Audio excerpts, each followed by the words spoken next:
បងប្អូនណាវគ្គមុនយើងតេស្តមើលយើងគ្រាន់ជាតេស្តណាថាវាអូខេនៅចឹងវាអូខេហើយនេះយើងសម្រេចទេបងប្អូននេះយើងសម្រេចហើយបាទនេះយើងសម្រេចហើយបាទ2 ampere បងប្អូនណាដុំ2 ampere គ្រាប់ពពួកគ្រាប់របស់ជប៉ុនសុទ្ធក្នុងក្នុងក្រៅបងប្អូនណាបាទប្រភេទគ្រាប់ឃ្លោកអសក្រហមបងប្អូនណាបាទអសក្រហមរបស់ជប៉ុនទោស្បាបងប្អូនណាក្រុមទោស្បាអាខៀវក៏របស់ជប៉ុនទោស្បាដូចគ្នាបងប្អូនណាហ្នឹងបងប្អូនអាខៀវ A1265 បងប្អូនអាខៀវសិតរបស់ជប៉ុនទាំងអស់ហើយកង់ដងនេះ15មីក្រូបងប្អូនណាកង់ដង15មីក្រូហើយដុំយើង2 ampere បងប្អូនណានេះសម្រាប់អង្គុយម៉ូតូបាទសម្រាប់អង្គុយម៉ូតូអង្គុយ40ឲ្យបានដូចគ្នាបងប្អូនណាហើយភ្លើងវាអត់ច្រើនទេបងប្អូននេះភ្លើងវា220បាទភ្លើង220ចឹងមកល្មមបើកបងប្អូនណាភ្លើងប៉ុណ្នេះហ្នឹងបងប្អូនទៅមហារមហូបស្លប៉ុណ្នេះអូខេបងប្អូនណាប៉ុណ្នេះអូខេបងប្អូនមើលរូបរាងវាជុំលេងបាទដុំវាបងប្អូនដុំ2 ampere ដុំតូចហ្នឹងក្របវា16ក្របក្របពពួកក្របជប៉ុនគេខ្ញុំតេស្តភ្លើងមើលបន្តិចបងប្អូនមើលលេងតែវគ្គមុនខ្ញុំអត់តាន់បានតេស្តភ្លើងបងប្អូនយើងអត់តាន់បានតេស្តភ្លើងឲ្យបងប្អូនមើលតែវាអត់តាន់ហើយបងប្អូនអត់តាន់សម្រេចតាន់ហើយឡើយថ្ងៃនេះយើងហើយនេះយើងបានហើយសម្រេចហើយពីមុនគាត់តែយើងតេស្តមើលឲ្យវាដើរដំណើរការមកវិញ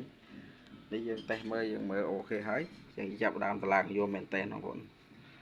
ចឹងនេះហើយយើងតេស្តភ្លើងបងប្អូនមើលផ្លែតចាប់តគៀបរៀងលឺតិចបងប្អូនណាដោយសារយើងនេះអានេះដែលអណ្ដាតហ្នឹងវាលឺហើយយើងអត់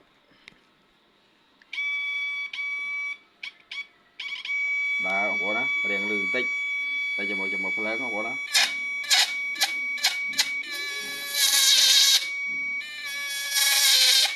បាទភ្លើងស្អាតបងប្អូនណាបាទកញ្ឆេះបងប្អូនហ្នឹងហើយគ្រាន់តែលឺបន្តិចបងប្អូនណាលឺបន្តិចតែស្អាតណាស្អិតអាលាយនេះអាលាយខ្សែភ្លើងហ្នឹងមកជាប់អាលាយជាប់នៅក្នុងទៅកាប់បងប្អូនហ្នឹងអាលាយជាប់មក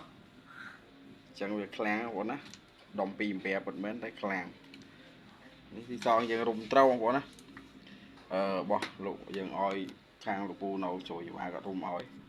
ចាំនិយាយថាដុំនេះមិនមែនជាដុំរបស់វៀតណាមទេដុំខ្មែរយើងតែអានេះអត់ក្តៅទេបងប្អូនណាអត់ក្តៅទេធានាឲ្យបាទប្រើបើត្រឹមថាមកយើងរមហូបអានេះយើងទឹករកបានត្រឹមកទេបងប្អូនណាដោយសារភ្លើងវាតិចវាអត់យ៉ុងទេដោយសារភ្លើងវាតែ220ទេអញ្ចឹងវាអត់យ៉ុងទេវាអាចចុះបានទឹកត្រឹមកត្រឹមអីបានណាបងប្អូនណាពួកនេះហ្នឹងចឹងហើយបងប្អូនមើលរូបរាងមកជុំលេងពីមុនអត់តន់ហើយអត់តន់ប្រកាសទេឥឡូវប្រកាសដាក់លក់ហើយហ្នឹងហើយបងប្អូនហើយយើងមានបោះកាច់ណាបងប្អូនណាបាទបងល្អទៀតអាធំបងប្អូនបងធំចឹងហើយបងប្អូនតើការវឺតសម្រាប់គ្រាន់តែរមហូបស្លនេះអូខេនេះ4 5ឆ្នាំមិនដឹងតណាទេពួកនេះបាទ